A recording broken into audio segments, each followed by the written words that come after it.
साथियों नमस्कार।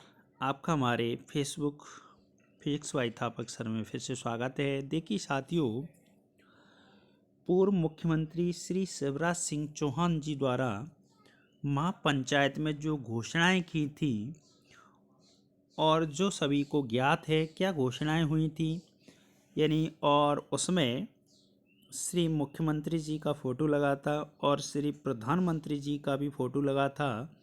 लेकिन उन घोषणाओं पर इस सरकार ने कितना अमल किया है, इसके बारे में अपन चर्चा करते हैं आज विस्तार पूर्वक। और जो विधानसभा में शीतकालीन सत्र में जो भी हमारे विधायक हैं सपोर्ट में, उन्होंने प्रश्न पूछा है उनसे, शिक्षा मंत्री महोदय से, तो उन्होंने उस पर क्या जवाब दिया उसके बारे में भी चर्चा करेंगे। ठीक है, विस्तार से वीडियो पूरा ध्यान से देखें, बड़ा हो सकता है। ठीक है साथियों, अब देखिए इसकी शुरुआत करते हैं। अतिथि शिक्षकों को मिली अनेक सौगातें, यानी ये वीडियो मैं आपको इसलिए बता रहा हूँ, कथनी और करनी में बीजेपी की में कितना अंतर है, यानी कहते कुछ है ये और करते कुछ है। ठीक है साथियों, वीडियो पूरा ध्यान से देखें और अधिक से अधिक संख्या में क्या करना है, सभी को शेयर करना है, जिससे सभी के पास ये सभी को ज्ञात हो कि ये कहते क्या हैं और करते क्या है। ठीक है साथियों, देखिए अतिथि शिक्षकों को मिली अनेक सौगातें, मुख्यमंत्री श्री शिवराज सिंह चौहान ने की घोषणाएं। यानी क्या क्या घोषणाएं की थी इन्होंने। अतिथि शिक्षकों को अब महीने के हिसाब से मानदेय की व्यवस्था होगी। यानी पहली इन्होंने घोषणा की थी अतिथि शिक्षकों को अब हर महीने के प्रथम सप्ताह में मानदेय मिलेगा। ठीक है साथियों, अतिथि शिक्षकों के मानदेय में वृद्धि होगी। ठीक है, इन्होंने ये घोषणा की थी अतिथि शिक्षकों के मानदेय में वृद्धि होगी, उसका आदेश भी पारित हो गया। चलो ठीक है, अच्छी बात है। लेकिन वर्ग 1 में 9,000 की जगह 18,000, चलो ठीक है, ये भी बात मान ली। वर्ग 2 में 7,000 की जगह 14,000, ये भी हो गया। वर्ग 3 में 5,000 की जगह 10,000, ये भी हो गया। ठीक है साथियों, ये तीन घोषणाएं उनकी हो गई। अतिथि शिक्षकों का अनुबंध पूरे 1 साल होगा, यानी उसमें पूर्व मुख्यमंत्री श्री शिवराज सिंह चौहान जी के द्वारा ये भी घोषणाएं की गई थी कि अतिथि शिक्षकों का अनुबंध पूरे 1 साल का होगा, यानी 12 महीने का होगा। इस बीच सत्र में आपको कोई नहीं हटाएगा, ना आप हटेंगे। अगर कोई परमानेंट टीचर आ जाता है तो उसकी व्यवस्था के आधार पर आपको 12 महीने सेवा काल रहेगा। ये व्यवस्था, ये घोषणा की थी। ठीक है साथियों, चलो ठीक है। फिर उनकी घोषणा थी अतिथि शिक्षकों में शिक्षक भर्ती में अतिथि शिक्षकों को 25% की जगह 50% आरक्षण मिलेगा। यानी 2018 में जब कांग्रेस की सरकार आई तो उन्होंने ये घोषणा की थी कि आपको 25% आरक्षण दिया जाएगा साथियों। ठीक है ना, लेकिन जैसे ही 2 सितंबर 2023 को महापंचायत बुलाई जाती तो उसमें इन्होंने घोषणा की थी कि आपको 25% की जगह 50% आरक्षण दिया जाएगा। जो भी भर्ती होंगी, अगले आगामी जो भी परीक्षाएं होंगी या जो भी शिक्षक भर्ती होती है उसको आपको 25% आरक्षण, 25 की जगह 50% आरक्षण दिया जाएगा। ठीक है साथियों, ओके। फिर अगली इनकी घोषणा थी उच्च शिक्षा विभाग के अनुसार अतिथि शिक्षकों को प्रति वर्ष 4 और अधिकतम 20 अंक बोनस के मिलेंगे। ठीक है साथियों, ये भी घोषणाएं पूरी हो गई लगभग, यानी जो भी पुराने अतिथि शिक्षक हैं उनको 20 अंक मिल गए। ठीक है साथियों, ये भी घोषणाएं पूरी हो गई हैं इनकी। अब जो मेन पॉइंट है साथियों, देखिए महीने की निश्चित तारीख को मानदेय मिलने की व्यवस्था की जाएगी। ठीक है, ये भी पॉइंट है एक। और दूसरा पॉइंट है पात्रता परीक्षा लेकर अतिथि शिक्षकों को नियमित करने की दिशा में योजना बनाई जाएगी। साथियों, मैं बीजेपी सरकार से क्या, मैं सभी जो भी एमपी में सरकार है उससे मैं कहना चाहता हूँ कि जो अतिथि शिक्षक हैं साथी, पात्रता परीक्षा लेकर अतिथि शिक्षकों को नियमित करने की दिशा में योजना कब बनाई जाएगी। मुख्यमंत्री जी से मैं श्री मोहन यादव जी से ये पूछ रहा हूँ कि आप अतिथि शिक्षकों के लिए कोई योजना बनाएंगे कि नहीं बनाएंगे। अब देखिए साथियों, इसमें उन्होंने तर्क दिया है। क्या तर्क दिया है? अभी एक प्रश्नकाल लगा था शीतकालीन सत्र में। देखिए साथियों, मैं उसको भी लेके आ रहा हूँ। देखिए साथियों, ये श्री विवेक विक्की पटेल, ठीक है साथियों। देखिए अतिथि शिक्षकों की पंचायत में की गई घोषणाएं, आपको मैंने घोषणाएं बता दी है। अतिथि शिक्षकों की पंचायत में क्या क्या घोषणाएं की गई थी, ठीक है साथियों, उन पर कितना अमल हुआ है। तो हमारे श्री विवेक विक्की पटेल हैं, उन्होंने शिक्षा मंत्री महोदय जी से सवाल पूछा था प्रश्नकाल में। उन्होंने क्या सवाल पूछा था? क्या स्कूल शिक्षा मंत्री महोदय यह बताने की कृपा करेंगे कि क ख ग में जो भी सवाल हैं वो पढ़ते हैं। दिनांक 2 सितंबर 2023 को तत्कालीन मुख्यमंत्री द्वारा अतिथि शिक्षकों की महापंचायत में 4 घोषणाएं की गई थी। साथियों, मैंने आपको घोषणाएं बता दी हैं, कौन कौन सी घोषणाएं हुई थी। उनमें से कितनी घोषणाओं के आदेश जारी नहीं हो पाए हैं, यानी कितनी घोषणाओं के जारी आदेश हो गए हैं और कितनी घोषणाओं के आदेश जारी नहीं हुए हैं। कारण सहित उत्तर दें, ठीक है साथियों। क में शेष आदेश कब तक जारी होंगे? श्री पटेल ने ये पूछा था। जो भी बचे हैं वो आदेश कब तक जारी होंगे एवं कैबिनेट की बैठक में लिए जाएंगे, और कैबिनेट की जो भी बैठक है उसमें कब ये लिए जाएंगे। ग उन्होंने प्रश्न किया था अतिथि शिक्षकों को शिक्षक भर्ती में 20 अंक बोनस के रूप में दिए जाएंगे, यदि हाँ तो इस संबंध में आदेश जारी क्यों नहीं किए गए हैं, कब तक जारी किए जाएंगे। ठीक है साथियों, अब देखिए जो अपने शिक्षा मंत्री हैं श्री उदय प्रताप सिंह, स्कूल शिक्षा मंत्री हैं, उन्होंने क की जानकारी संलग्न परिशिष्ट अनुसार, यानी ख उत्तरांश का अनुसार शेष उद्भूत नहीं है, यानी उन्होंने कहा इसके संबंध में कोई भी जानकारी नहीं है। उन्होंने गोलमाल करके इसका उत्तर दे दिया साथियों, ठीक है। नंबर गा का उत्तर उन्होंने दिया वर्ष 2024-25 में अतिथि शिक्षकों के स्कोर कार्ड में 4 अंक प्रति वर्ष अध्यापन अनुभव के आधार पर 20 अंक अनुभव हेतु प्रदान किए गए हैं, अतः शेषांक उद्भूत नहीं होगा, यानी इस संबंध में कोई योजना नहीं है।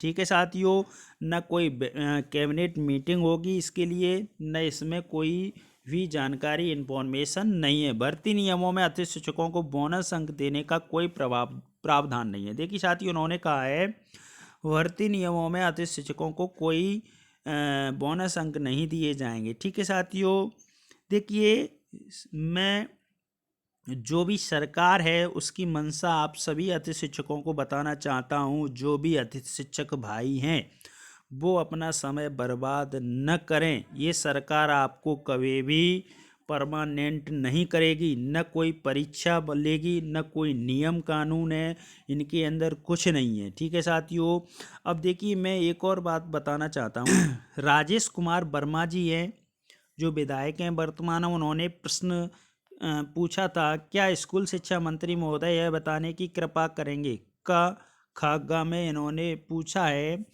खा पूछा है खा में इन्होंने श्री उदय प्रताप सिंह स्कूल शिक्षा मंत्री ने दिया है अतिथि शिक्षक व्यवस्था के दौरान अतिशेष एवं उच्च पद प्रभार की कार्रवाई प्रचलित होने के कारण नियमित शिक्षकों के द्वारा कार्यभार ग्रहण कर लिए जाने से आवंटित सलामत शिक्षकों को कार्यभार ग्रहण नहीं कराया। देखिए राजेश कुमार वर्मा जी ने जो भी विधायक हैं वर्तमान में, उन्होंने प्रश्न पूछा था कि स्कूल में रिक्त पद है। ठीक है साथी, ध्यान से सुनना, स्कूल में रिक्त पद है, वहाँ रिक्त पद पे काउंसलिंग हुई। ठीक है साथियों, इन्होंने पोर्टल पे देखा था। ठीक है, पोर्टल पे देखा था, पन्ना जिले के जो भी अतिथि शिक्षक थे उन्होंने पोर्टल पे देखा था, GFMS पोर्टल पर रिक्तियों को देखा था। तो वहाँ पे क्या हुआ, पद रिक्त था, उन्होंने ऑनलाइन चॉइस फिलिंग कर दी, लेकिन वो स्कूल में गया तो उस स्कूल के द्वारा ये कह दिया गया कि हमारे यहाँ पे जो भी पद है वो रिक्त नहीं है। अब उसमें क्या हुआ, जो अतिथि शिक्षक थे तो उनको क्या हुआ, परेशानी हुई, यानी उन्होंने अपना फॉर्म अप्लाई किया, फिर वहाँ पे जाके चेक किया, तो इसकी किसकी गलती थी? ये जो सिस्टम में बैठे हैं उनकी गलती है ना, उन्होंने अतिथि शिक्षकों के साथ धोखा किया। लेकिन अब इन्होंने ये प्रश्न पूछा था कि इस सिस्टम में कौन इस सिस्टम में कौन है जो इसका जिम्मेदार है, उसको तत्काल निलंबित किया जाए या इस सिस्टम के तहत उसको हटाया जाए। लेकिन उन्होंने क्या दिया, इसका गोलमाल जवाब दे दिया। अति शिक्षक व्यवस्था के दौरान शेष एवं उच्च पद प्रभार की कार्रवाई प्रचलित है।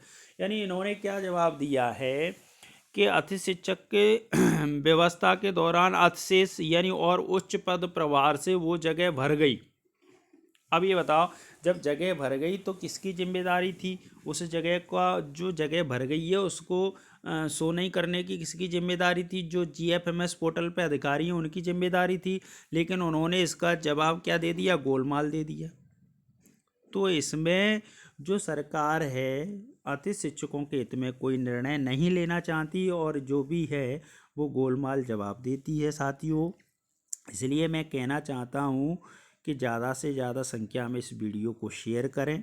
ठीक है साथियों। अब देखिए एक और मैं आपको बताना चाहता हूँ, यादव हैं अति शिक्षकों के रिक्त पदों की पूर्ति के लिए इन्होंने सवाल पूछा था। क्या स्कूल शिक्षा मंत्री महोदय यह बताने की कृपा करेंगे क्या प्रदेश में अतिथि शिक्षकों की नियुक्ति किए जाने का प्रावधान है? यदि हाँ तो इस वर्ष 2024-25 में प्रश्न दिनांक तक अतिथि शिक्षक कब से किस नियम से कब तक के लिए रखे गए हैं? ठीक है साथियों, इन्होंने सवाल किया है कब से कब तक रखे गए हैं। राजगढ़ जिले की विधानसभा राजगढ़ में विभिन्न प्रकार के अतिथि शिक्षकों के कितने पद कहाँ कहाँ पर रिक्त थे, विषयवार बताने। नंबर का उक्त पदों में से किन किन पदों की पूर्ति की गई है, विभाग द्वारा रखे गए हैं। अतिथि शिक्षकों के नाम, संस्था का नाम, विषय एवं स्कोर कार्ड में प्राप्त अंक सहित बतावें। प्रश्न दिनांक तक विधानसभा राजगढ़ में ऐसे कौन कौन से स्कूल हैं जिनमें पद रिक्त हैं? क्या प्रशासन द्वारा उनमें अतिथि शिक्षकों से पूर्ति की जाएगी? यदि हाँ तो कब तक, और नहीं तो क्यों नहीं? स्कूल का नाम एवं विषयवार बतावें। ठीक है। इसमें जो भी सरकार है यानी जो शिक्षा मंत्री है, स्कूल शिक्षा मंत्री उदय प्रताप सिंह श्री, उन्होंने क्या जानकारी पुस्तकालय में रखे प्रविष्ट 1 पर नंबर अतिथि शिक्षकों के लिए पृथक से पद रिक्त होने का प्रावधान नहीं है। ठीक है साथियों, उन्होंने ये गोलमाल जवाब दे दिया। यानी अतिथि शिक्षकों के लिए पृथक से पद रिक्त होने का कोई प्रावधान नहीं आता। शेषांक का प्रश्न उपस्थित नहीं होगा, यानी आपका जो प्रश्न है वो उपस्थित नहीं है। ठीक है साथियों, जानकारी पुस्तकालय में रखे प्रविष्ट 2 पर है, जानकारी पुस्तकालय में रखे प्रविष्ट 3 पर है। अतिथि शिक्षकों की व्यवस्था एक सतत प्रक्रिया है।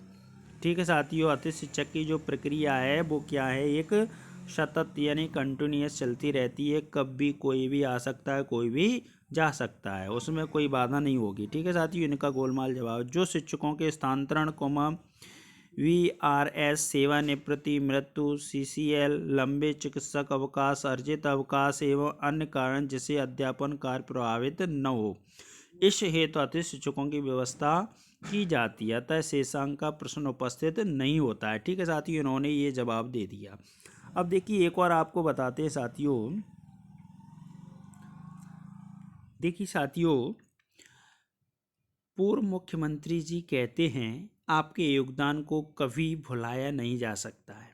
जब रेगुलर शिक्षक नहीं थे तब अतिथि शिक्षकों के रूप में आपको दायित्व सौंपा गया था। अधिकांश अतिथि शिक्षकों ने अपने दायित्व को बखूबी निभाया है। श्री शिवराज सिंह चौहान मुख्यमंत्री यानी मामा जी जिन्हें प्यार से कहते हैं, उन्होंने ये जवाब दिया है। यानी आपकी योगदान को कभी भी नहीं भुलाया जा सकता। यानी जो मुख्यमंत्री हैं पुराने, वो अतिथि शिक्षकों के हित में कुछ न कुछ करने वाले थे, लेकिन सरकार वही है, लेकिन मुख्यमंत्री चेंज हो गया है।